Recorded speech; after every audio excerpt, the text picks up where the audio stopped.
Have you ever seen someone with nothing, yet still willing to give everything? A man with torn shoes, an empty stomach, and no home. Found something more precious than gold. Not money, not food, but a shivering lost dog who needed him. What happened next would bring tears, not just to him, but to everyone who heard his story. The city was alive with noise, honking cars, rushing footsteps, people glued to their phones. But in the corner of a quiet street sat a man no one seemed to notice. His name was Rafik. Rafik was poor, very poor. He had once worked as a cleaner in a factory, but after an accident injured his back, he couldn't keep up with the heavy work. One day, the factory let him go. Since then, his life had spiraled downward. He slept under an old bridge. His only belongings were a small blanket, a cracked plastic bottle for water, and a torn bag where he kept scraps of bread he sometimes found. Every day was the same, searching for food, enduring the cold nights, and facing the cruel indifference of strangers. But despite his hardships, Rafik had a gentle heart. He often shared crumbs of bread with the birds that came near him. Sometimes he would talk softly to them as if they were his friends. Because in truth, he had no one else. That evening, as the sun dipped low and the air grew colder, Rafik noticed a sound. A faint whimper. He turned his head and saw a small white dog shivering near a trash bin. Its fur was dirty, its eyes wide with fear, and it looked completely lost. Rafik's heart sank. He walked closer, crouched carefully, and extended his hand. The dog hesitated, but hunger and fear pushed it forward. Slowly, it sniffed his hand and then licked his fingers. In that moment, something changed inside Rafik.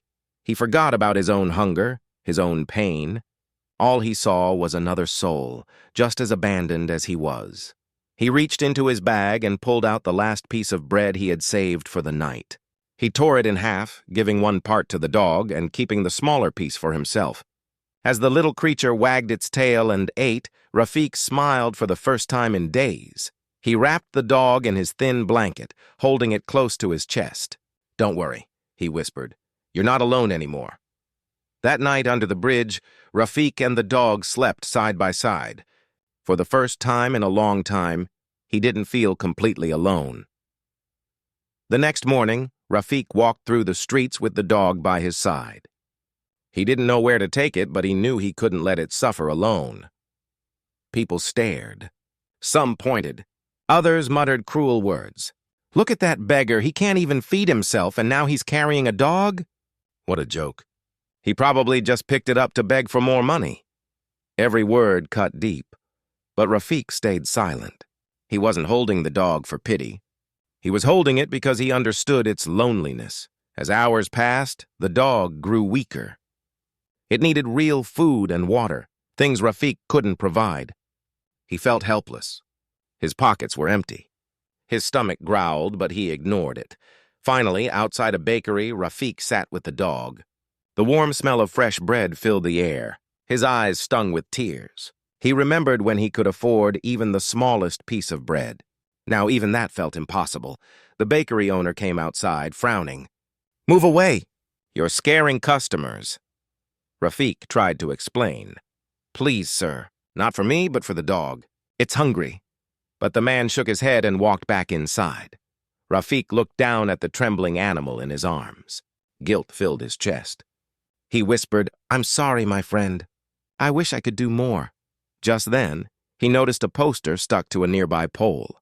On it was the photo of a dog, white fur, bright eyes. The words read, "Lost dog, reward offered, please call." His heart raced. Could it be the same dog? He compared the photo to the animal in his arms. It was the same. But then another thought struck him. If he returned it, maybe the owner would reward him. Enough for a meal, maybe even a blanket. But a part of him also felt fear. What if the owner didn't care about him? What if they only cared about the dog? With a deep breath, Rafik decided. The dog deserved to be home, even if it meant losing the only companion he had. Rafik followed the address written on the poster. His steps were slow, his body weak, but he held the dog carefully in his arms. Finally, he reached a large house. He hesitated at the gate, then rang the bell. Moments later, a woman rushed out. Her eyes widened when she saw the dog. "Snowy!" "Oh my God, Snowy!" she cried, running forward. The dog wriggled out of Rafiq's arms, leaping into hers. The reunion was filled with tears and joy. Rafiq stepped back, a small smile on his face. He turned to leave quietly, not expecting anything. But the woman noticed him. "Wait!" she called out. "Were you the one who found him?" Rafiq nodded shyly. "Yes, he was cold and hungry. I just wanted him to be safe."